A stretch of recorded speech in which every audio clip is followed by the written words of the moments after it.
conocerlos, hermoso disfrutarlos, hermoso compartir este tiempo con todos ustedes.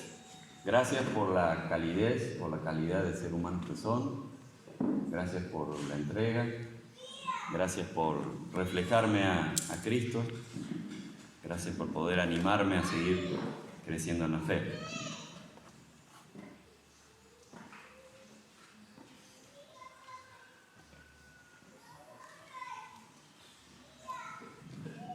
Que el vino nuevo,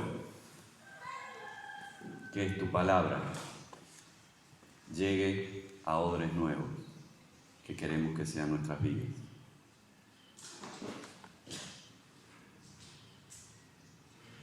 Que las nuevas ideas y enseñanzas que tenés para nosotros, querido Dios, en este día a través de tu palabra, impacten nuestras vidas.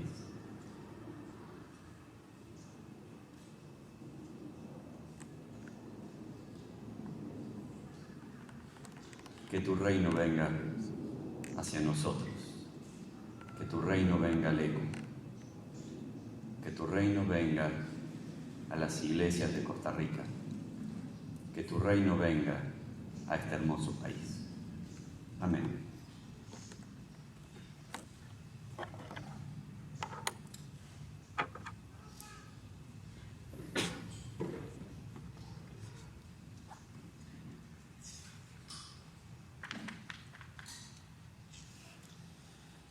Mario Ramos es nicaragüense, detenido en septiembre del año pasado, septiembre de 2018, en La Sabana, bajo un requerimiento de la justicia de Estados Unidos. Es señalado como un poderoso líder criminal, ligado con el movimiento de armas y drogas hacia Norteamérica. Al parecer sería el enlace en Centroamérica y un cártel mexicano. Hola, Cristel.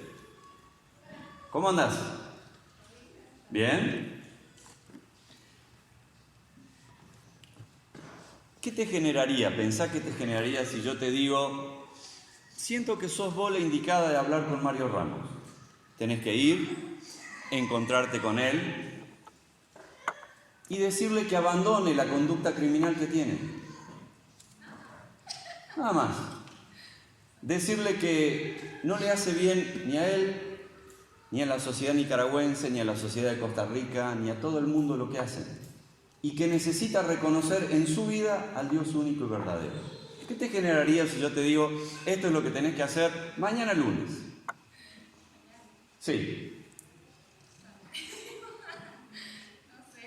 Mira, te pusiste nerviosa, por lo menos. Por lo menos te pondrías nerviosa. Sí.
Gracias por tu sinceridad y por contarnos esto.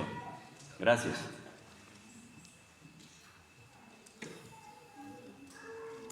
Anabela González es costarricense, directora senior de la práctica global sobre comercio y competitividad del Grupo del Banco Mundial, con un equipo de 500 personas y una cartera que asciende a 7.800 millones de dólares Anabela maneja el posicionamiento global y las operaciones a nivel del país, a nivel de Costa Rica, de todos los bancos en el área comercio, inversión, competitividad, emprendedurismo e innovación.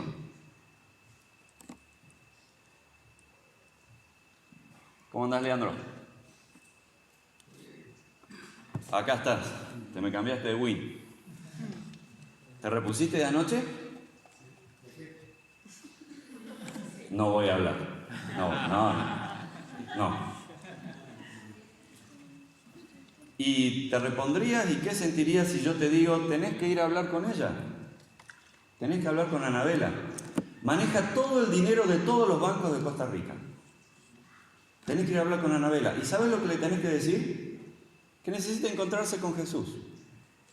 Y además necesita ser mucho más punzante para que los campesinos pobres de Costa Rica no vivan tan mal. Y tenés que decirle a Anabela, además, que eso haría crecer el reino de Dios y su justicia en tu querida Costa Rica.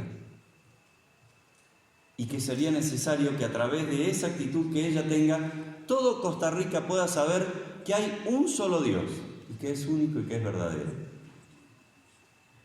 ¿Qué pensás?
Gracias por compartirnos tu sentir. Hola Karen, ¿cómo va? ¿Todo bien? Bueno, me alegro.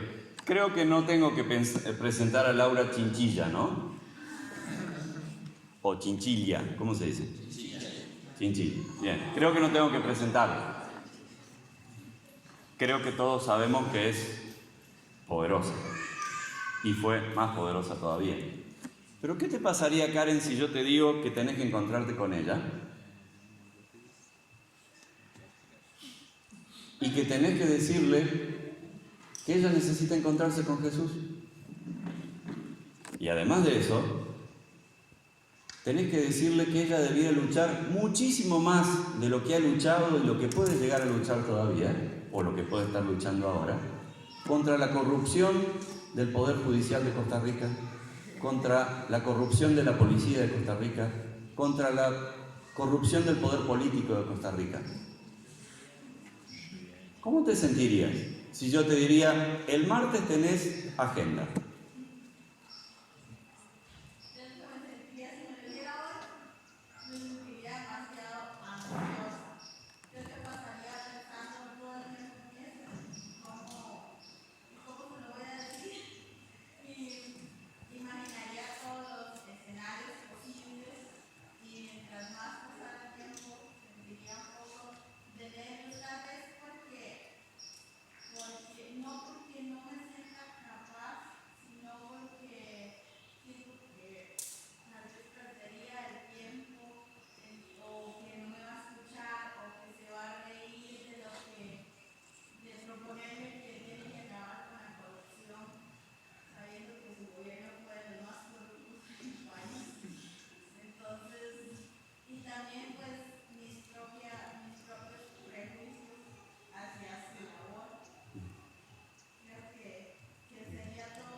Muchísimas gracias por comentarnos lo que sentirías.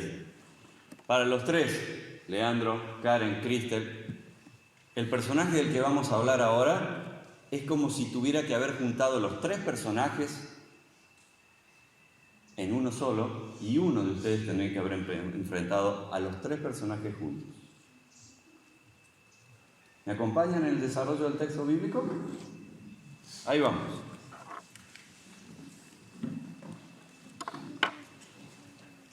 Caldea huele la sangre de los hechiceros, de los astrólogos. Ya se corrió la voz. El rey los va a matar a todos. El rey ha soñado cosas que lo inquietan, que no puede manejar. Es más, ni aún recuerda lo que soñó, pero la sensación que le quedó de ese sueño es terrorífica, lo inquieta. Lo hace poner mal, lo tiene nervioso. Soñó algo que no recuerda, pero que lo impactó profundamente. Y busca ayuda en sus hechiceros, sus magos, sus astrólogos. Y no logra encontrar nada. Los hechiceros primero tratan de hacerle entender al rey, sin ningún éxito, que bueno, mínimamente tendría que decirle cuál fue el sueño, para que ellos se lo puedan interpretar. Para eso han estudiado. Para eso se han capacitado en la Universidad de Babilonia. Y saben de interpretación de sueños. Primero se lo dicen coloquialmente, bueno, a ver, hacete un esfuerzo para recordar, ¿sí? Ponete om, y fíjate si se te viene alguna imagen a la mente, ¿sí? Y el rey los corta. Me dice el sueño, no perdamos el tiempo, no quieran ganarme tiempo, díganme el sueño y la interpretación. Si no, ya saben lo que pasa. Ya está firmado, te creo. Toda la corte de Babilonia insiste, bueno, pero algunos datos, no hay datos. Quiero el sueño y la interpretación ya. Por eso soy Nabucodonosor. Y si lo quiero ya, lo quiero ya. Y si se me antoja pedirles el sueño y la interpretación, pido eso.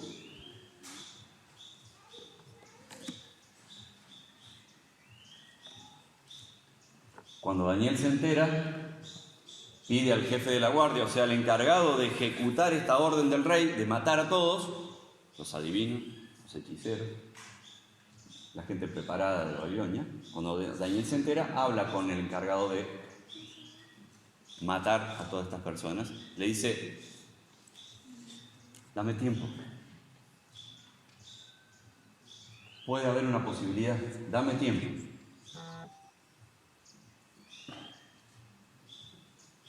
Consigue ese tiempo.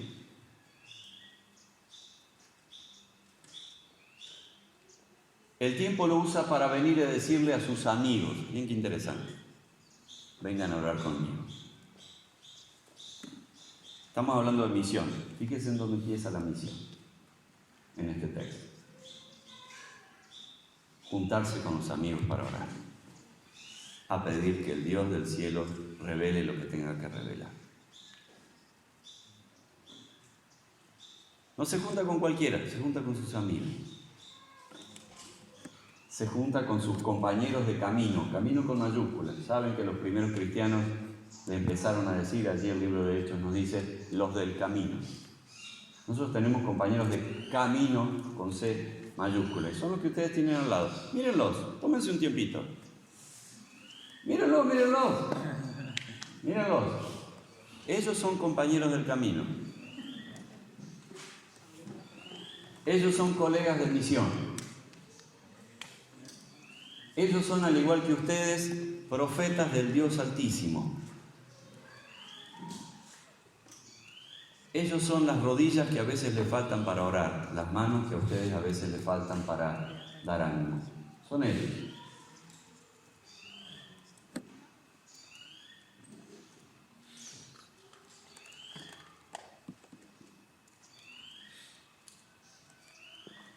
Así que se ponen a orar y Dios les responde. y les da lo que ningún hechicero de la corte, ningún adivino de la corte, ningún mago de la corte, ningún astrólogo de la corte, ninguna universidad de Babilonia ha podido dar. Dios se los da a estos 4 orantes.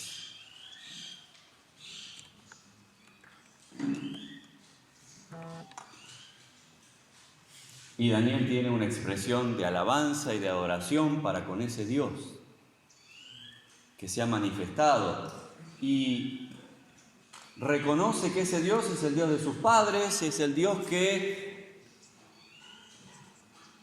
tiene que ver con ese recuerdo ya casi borrado de Jerusalén en llamas, de una tierra destruida.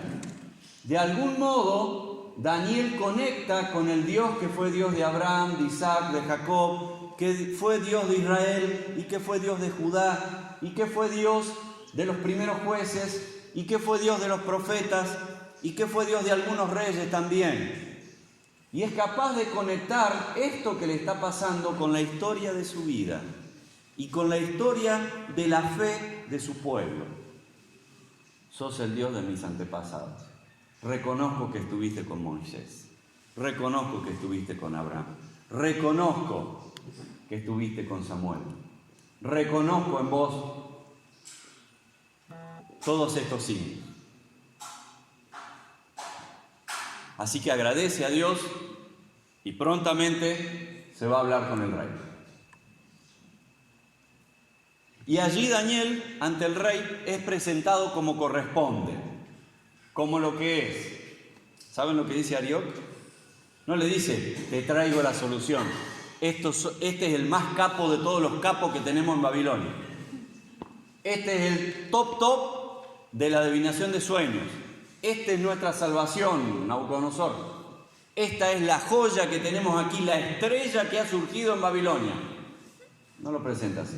Si leen el texto bíblico, lo primero que dice Arioc para presentar a Daniel delante del rey es: encontré a uno, ni siquiera por nombre, encontré a uno que es de los deportados de Judá. Miren el estatus que le da a Daniel delante del rey.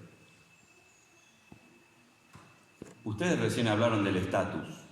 No me sentiría capacitado, sentiría que me queda grande, me sentiría ansiosa, me parece que no me escucharía. Eso es estatus, eso es diferencia de estatus, diferencia de poder. ¿Sí? ¿Quién soy yo? Eso es diferencia de estatus. ¿Cómo me siento yo frente al otro? ¿Qué genera el otro en mí? Eso es la diferencia de estatus. Fíjense el estatus con el que es presentado Daniel. Uno de los deportados de Judá. Tenemos ahí un exclamation.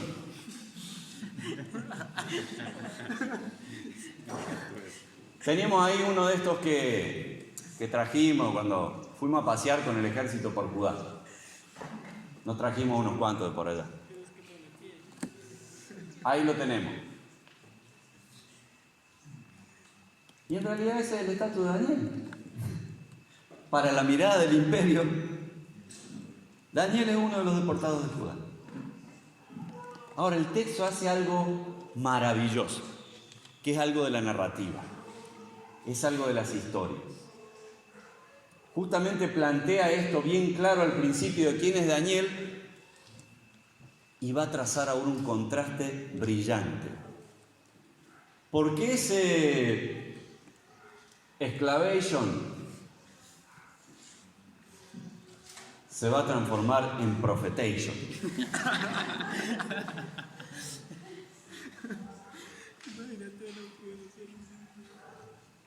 Y va a empezar a hablar como profeta de Yahvé. Y guarda, guarda. Y guarda porque el que parecía chiquitito se va a poner bravo. Y va a empezar a hablar con el rey. Y le va a decir: yo sé lo que soñaste. Y sé qué significa lo que soñaste.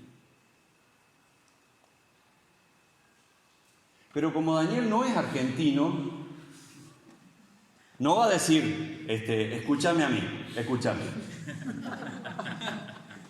Yo te voy a decir cómo son las cosas. Presta atención. Daniel no juega de eso. Daniel dice, realmente, esto que te voy a contar, no me lo ha dicho nadie más que el único Dios que está por sobre todos. El crédito no es mío. No soy yo. Te va a hablar el Dios de la historia, Nabucodonosor. Así que presta atención. ¿Vos crees que sos alguien en la historia? Y lo sos. Pero presta atención, porque a través de mí te va a hablar el Dios de la historia. Y te va a contar algunas cosas de la historia. No es crédito mío. Presta atención. Y empieza a hablar Daniel. Y dice, realmente tus sabios, los que no pudieron saber cuál era el sueño, tenían razón. No hay nadie capaz de revelar tu sueño. No hay nadie. Solo Dios es capaz de revelarte este sueño. Y lo primero que tiene para decirle este profeta de Dios a Nabucodonosor, en una larga serie que espero enumerar ahora de cosas que no son muy agradables para el rey, lo primero que tiene para decirle es, mira rey, yo sé que vos sos poderoso, pero te quiero hablar del Todopoderoso, de uno que está por sobre vos que sos poderoso. Te quiero hablar del Todopoderoso. Mira, al Todopoderoso le encanta vacilar. Metí un término sucio. ¿Está bien usado? Bien. Ya, el último día me estoy viendo. Había que tener esperanza en Wilfredo. Vamos. A Dios le gusta hacer bromas. ¿Y sabes qué? Como vos tenés guardia del palacio, guardia de tu pieza, muralla, ejército, y a vos no te entra nadie, ¿sabes por dónde te entró Dios? Por los sueños. Chiste de Dios. Broma de Dios. A los intocables de algún lado los toca. Se te metió en los sueños. Se te metió en los sueños y te hizo soñar. Mira cuánto más poderoso que vos es, que con todas tus guardias no lo pudiste parar. Que a pesar de toda la seguridad que tenés, se te coló. Se te metió en los sueños. Primer cosa que ya no debe haber dejado muy cómodo al rey, sabiéndose vulnerable por algún costado. Alguien tan importante tiene todo controlado. Para eso tiene su guardia. Para eso es el rey. Y ya que el profeta de Dios empiece a decirle que hay uno que se le mete por donde él no puede controlar, es algo que a ningún ser humano le gusta, menos a Nabucodonosor. Ya sabemos quién es. Así que lo primero que le empieza a decir el profeta de Dios a Nabucodonosor es, yo te hablo del Todopoderoso, que se te mete donde vos no tenés defensa. En nombre de Él te vengo a hablar. No soy yo. Es Él. La segunda cosa que le dice Daniel es que le cuenta una historia, les cuenta cómo fue su sueño. Y es el sueño que acabamos de ver representado recién. Una imagen parecida tal vez a los guerreros que ellos estaban acostumbrados a ver y a los materiales que en su cultura usaban, hierro, plata, bronce, barro. Todo tiene que ver con la guerra, todo tiene que ver con Nabucodonosor, todo tiene que ver con el poder. Es una estatua, la estatua que quizás después él pensó que podía construir y que en el capítulo 3 aparece. ¿Sí? Son materiales de su época, son imágenes de su época, y Dios se mete en los sueños y lo hace soñar en su época. Pero a través de las cosas de su época, metiéndose y entretejiendo la historia, le va a mostrar cosas del futuro. Y entonces le dice, bien, hay varios materiales y hay varias partes del cuerpo. A vos te tocó ser la cabeza y es de oro. Así que realmente tenés poder. Es cierto que tenés poder. Y hasta Dios lo sabe. Y hasta Dios lo sabe. Y tu reino Es un reino fuerte, pero después va a venir otro reino, de otro que va a ser fuerte. Y después va a venir otro reino, que también va a ser fuerte. Y después va a venir otro reino. Y todo eso se lo va mostrando detalladamente en cada una de las escenas y explicándole el significado de esta estatua. Pero,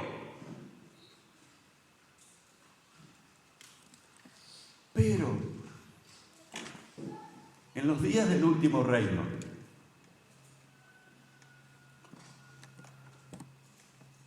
va a aparecer algo que no viene de la historia, sino que viene de más allá de la historia. Se va a desprender una piedra no con mano de hombre. Una piedra que mueve otro ser que está más allá de la historia, más allá de los poderes, más allá de las construcciones humanas, más allá de los reinos de la tierra. Y esa gran piedra, como si fuera una catapulta, ¿saben lo que era la catapulta? ¿Sí? Ese mecanismo donde uno ponía una gran piedra y quería voltear la muralla, ¿sí? A veces lo vemos en la película de Edad Media todavía. Está la piedra acá, hace así, la piedra grande se lanza contra la muralla y va rompiendo la muralla, ¿sí?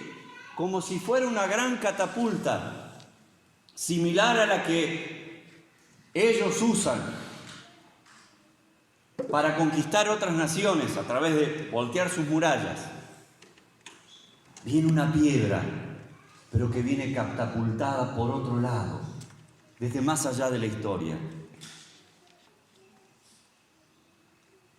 Y ese reino no tendrá fin.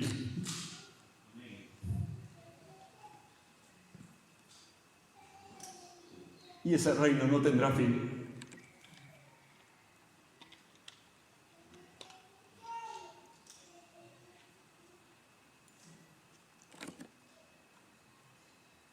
Ahora pensemos en Nabucodonosor.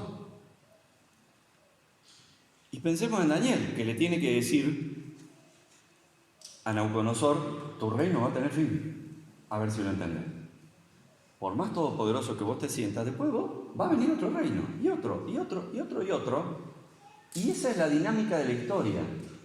A no ser por el trascendente, por el que trasciende la historia, que cuando se mete, la cambia. Hay uno que trasciende la historia. Hay uno que está más allá de la historia. Hay uno que no pertenece a la inmanencia del mundo y de la historia.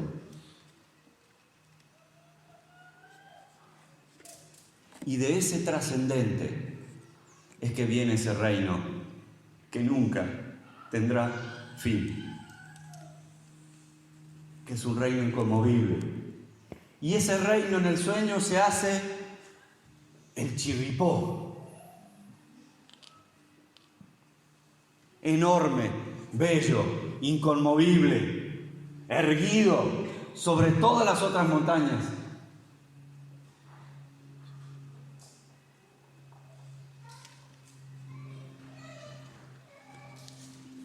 Ahora pensemos en Daniel, que le tiene que decir esto al rey.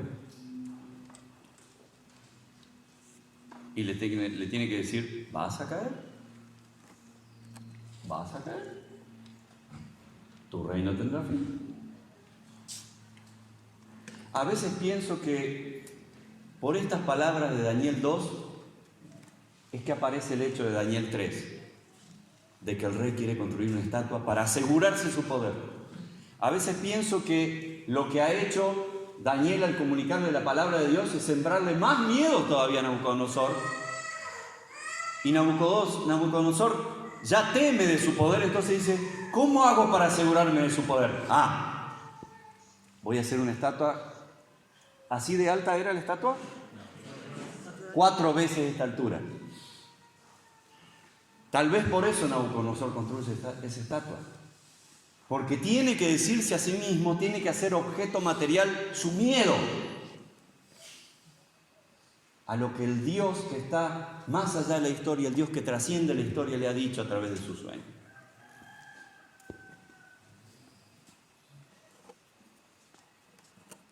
Pero si a ustedes les puede dar sueño hablar con Laura, con Marco,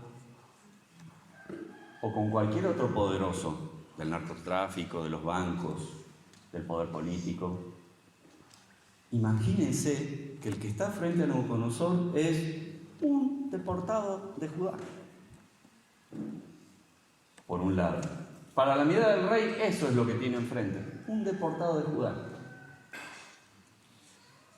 Por supuesto que para nuestra mirada, lo que hay frente a Nabucodonosor es profeta de Dios, un predicador hecho y derecho, un misionero transcultural tenemos frente a Nabucodonosor. Daniel es un misionero transcultural. Y ha ido desde la cultura más débil a hablar con la cultura más poderosa. No al revés. Daniel es un predicador. Y un predicador que hace un excelente exégesis del sueño, porque Dios se la permite, y es fiel a lo que Dios le ha dicho. Nabucodonosor podría haber dicho, mirá, la parte del sueño que te voy a explicar ahora es la de la cabeza de oro. Y lo dejaba chocho, Nabucodonosor. Soy yo. Cabeza de oro, ese soy yo. No, le cuenta de los otros. Y le cuenta que todos los reinos humanos van a tener fin. Es fiel al mensaje que ha recibido. No calla la verdad. Sabe que el rey se puede enfurecer. De hecho, se enfureció porque los otros no le supieron develar el sueño. Y los está por matar a todos. Y también lo puede matar a él. Y tal vez Cristel, como decís, estando frente a Marcos Ramos, y tal vez uno puede pensar de que lo pueden matar también. Porque hay tantos que han matado el narcotráfico. Y frente a Laura también, porque hay crímenes políticos también y por encargo. Y si no conocen ninguno, yo después les cuento en el almuerzo algunos que hay en Argentina y en mi provincia.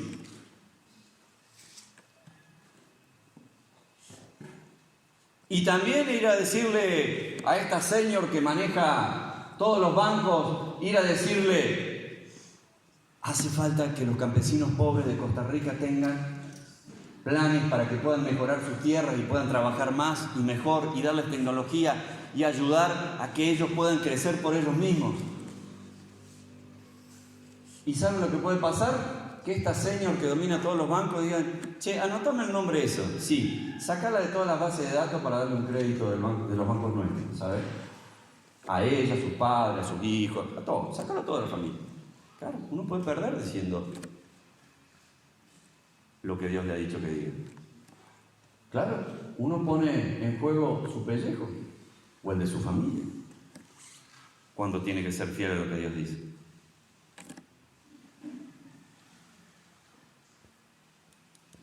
Misión que trasciende el poder inmanente para conectar con el Dios trascendente. Ese es el tema de hoy.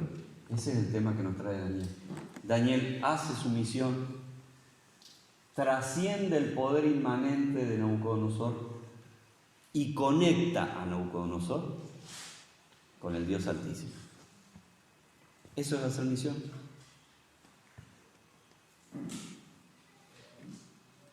Eso es ser predicador. Eso es ser profeta de Dios.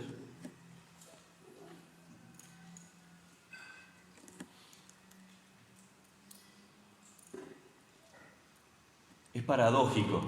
Piensen un poquito en la cena. El emperador del mundo y un judío esclavo se juntan a hablar para que Dios le explique a ambos, pero por medio del más débil, cuál es el sentido de la historia. ¡Qué loco! Otra vez, el emperador del mundo y un esclavo judío se encuentran para que Dios le cuente a ambos, pero por boca del más débil, lo que está por venir. ¡Qué loco! Uno pensaría que esas cosas se hablan en la facultad de politología. Uno pensaría que esas cosas se hablan en los círculos del poder más alto de Costa Rica. Uno pensaría que eso es el ABC, pero de los poderosos, no de nosotros. Sin embargo, fíjense lo que hace el Dios de la historia. Junta al emperador más grande del mundo con un esclavo para contarles cuál es el sentido de la historia. Y otra cosa que me parece paradójica del texto también. ¿Saben qué?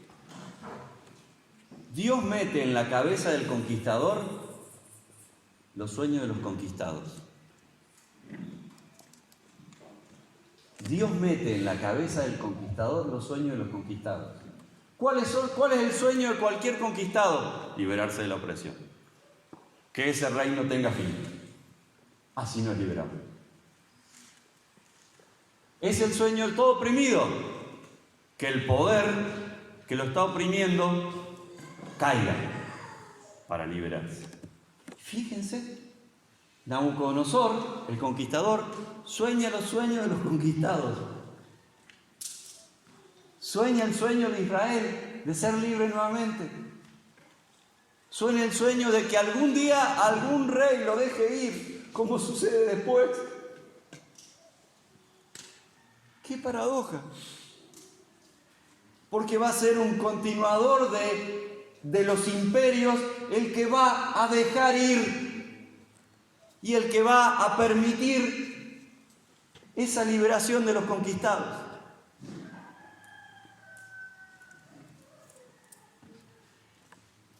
¡Qué fuerza las grietas que usa Dios para meterse en la vida de las personas cuando quiere hacer la misión! ¡Qué impresionante! No hay cosa que lo pueda frenar a este Dios de la historia. No hay muro que lo pueda plantar. No hay poder al cual no le encuentre una fisura y por allá se le meta.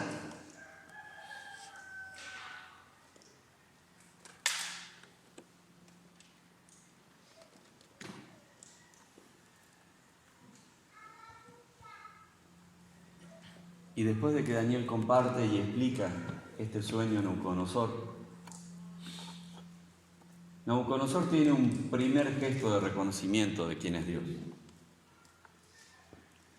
Y reconoce que si realmente alguien pudo hacer que él sueñe lo que soñó y que alguien venga y le diga cuál fue su sueño después de haberlo olvidado y se lo interprete, ese Dios es el Dios Altísimo. Ese Dios es el Dios al que hay que adorar. Ese Dios es el Dios al que hay que reconocer. Así que Nabucodonosor tiene como un gesto ante esto que ha sido tan fuerte, un gesto de reconocimiento de Yahvé. Y el texto nos ha mostrado cómo Daniel ha pasado de ser un deportado de Judá a ser profeta de Dios en la corte de Babilonia, a hablarle como predicador de Dios al rey más importante del mundo, a ser un misionero transcultural saliendo de la tierra más débil para iluminar con la presencia de Dios a la tierra más poderosa. Misión que trasciende el poder inmanente y conecta con el Dios Altísimo. El Nuevo Testamento también nos presenta algunos profetas de Dios que tuvieron que luchar contra los poderosos y que no se callaron. Juan el Bautista fue uno. Pagó con su vida su fidelidad. Se metió con Herodes el Grande. Así le fue, pero fue fiel.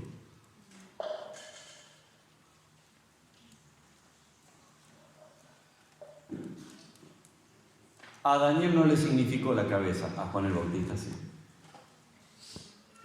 Pero fue profeta de Dios. No se cayó ante los poderosos de su época. Dijo lo que tenía que decir en nombre de Dios. Jesús fue profeta de Dios y así le fue. Enfrentó a una religiosidad vacía, una religiosidad acantonada. ¿Se usa ese término? almidonada. Tampoco. Cuadradita.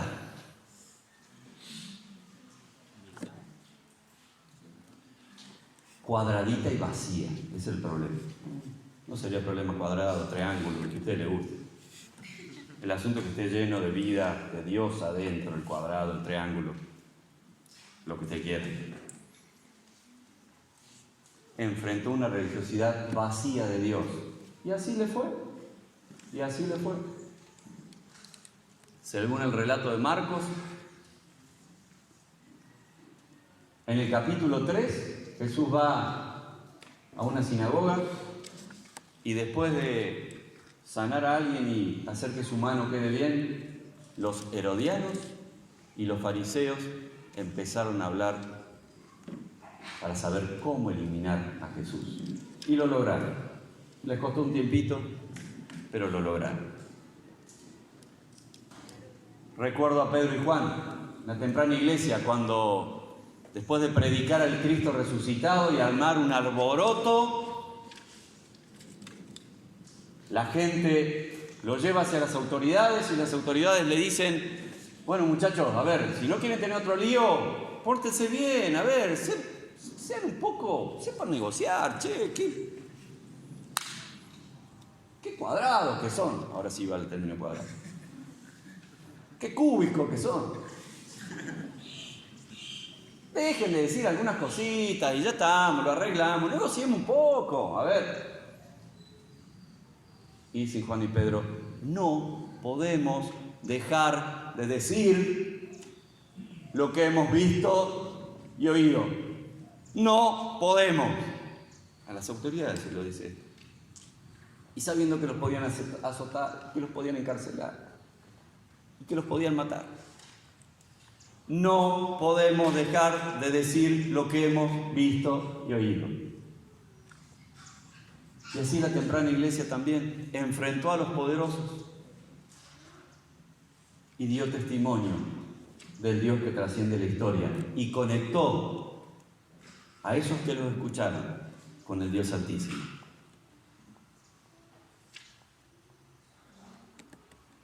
Misión que trasciende el poder inmanente y conecta con el Dios Altísimo. Rosales era un compañero mío de la primaria. Yo estaba en 5º grado, o sea, debo haber tenido unos 9 años, y Rosales era repitente, 3 años mayor que nosotros. Entre 9 y 12 años hay, además de una estatura física bastante importante, una cuestión emocional también, de diferencia. Entonces Rosales era el que nos ayudaba a pelear contra los otros cursos, obviamente, porque teníamos a nuestro Goliat en el curso. Obviamente cuando jugamos al básquet, todos le damos la pelota a Rosales, estaba más cerca del aro Rosales que todos los otros, los demás hacíamos así y no le llegamos ni a la perilla.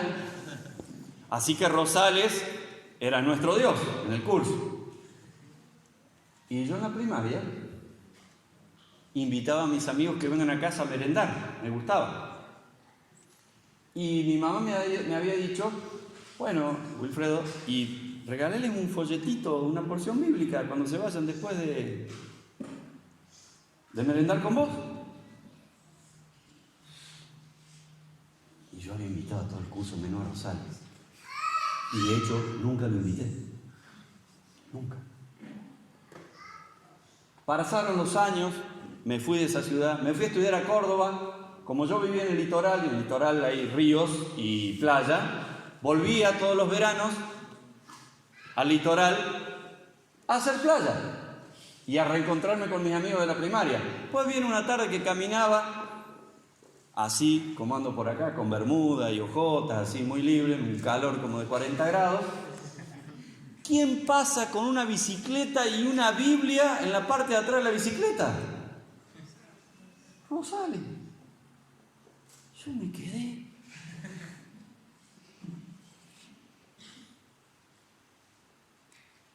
Y me reconoce: ¡Wilfredo! Y yo: ¡Wilfredo! ¿Cómo andás? Bien, bien, bien. Qué vergüenza que tenía. Y miraba de reojo la Biblia, ¿ven? Estaba en la bicicleta, yo miraba, ¿será la Biblia? ¿Será el...? No, ¿será la Biblia? Era la Biblia.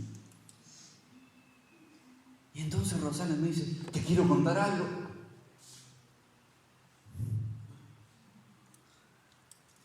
Dios me encontró y me cambió. Y yo sentía que el mundo se me venía abajo.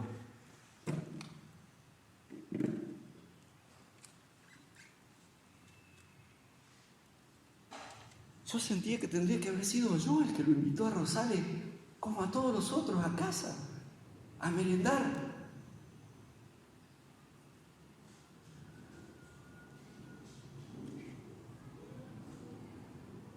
Y Rosales, y estoy tan contento, y me hubiera gustado que fuera antes. Ajá, ajá,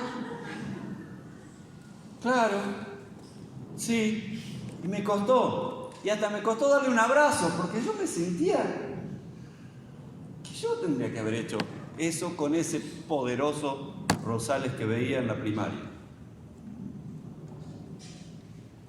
Que yo tendría que haber sido ese profeta de Dios, que lo fui con los otros, pero con el poderoso me achiqué.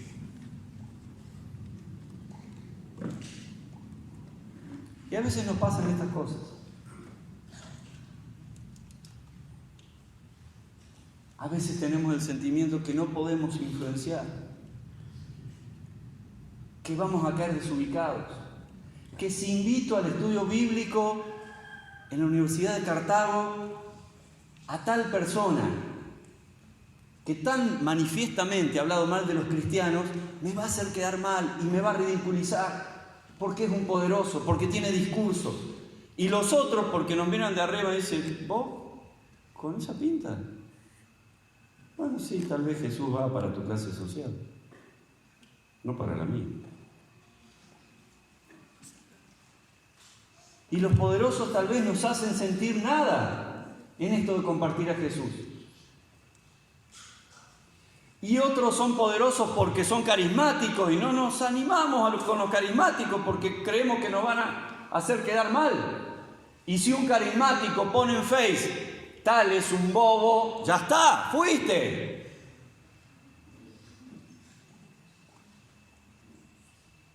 Y si te hacen mala fama, ya está. Entonces no vamos a encarar a ese o a esa que vemos como poderosos.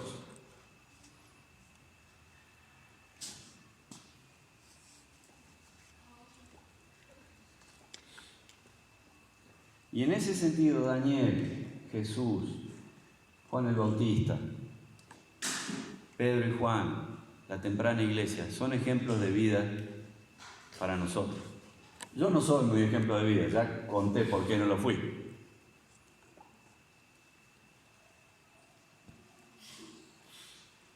Paradójicamente, una historia, hago un paréntesis. Paradójicamente, hace 3 meses fui a dar un seminario de predicación a la provincia, no a la ciudad donde yo vivía, a la provincia donde yo vivía. Y me mandan la lista de los participantes de ese seminario que yo iba a dar, y entre ellos, Julián Montero. Julián Montero, me suena, Julián Montero. Cuando llego al curso, comienzo el curso, a dar el curso, y llega tarde unos 5 minutos alguien, lo miro. Julián Montero, un compañero mío de la primaria. Uno que sí había llevado a mi casa a merendar y le había dado una porción bíblica. ¿Qué haces acá? El Señor me transformó. Estoy pastoreando una iglesia. Necesito capacitarme. Necesito predicar mejor. Me sonó tu apellido, que siempre fue difícil y sigue siendo difícil. Me sonó tu apellido. ¿Te acordás? Sí, que me acuerdo, Julián.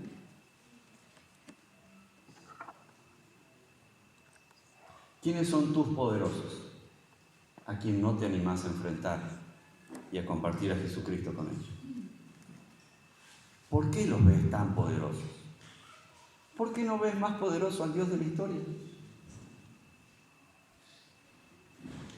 ¿Por qué no pensamos un poquito en aquel que trasciende la historia y trasciende los reinos y trasciende todos los poderes? ¿Por qué no nos afianzamos un poco más en ese Dios?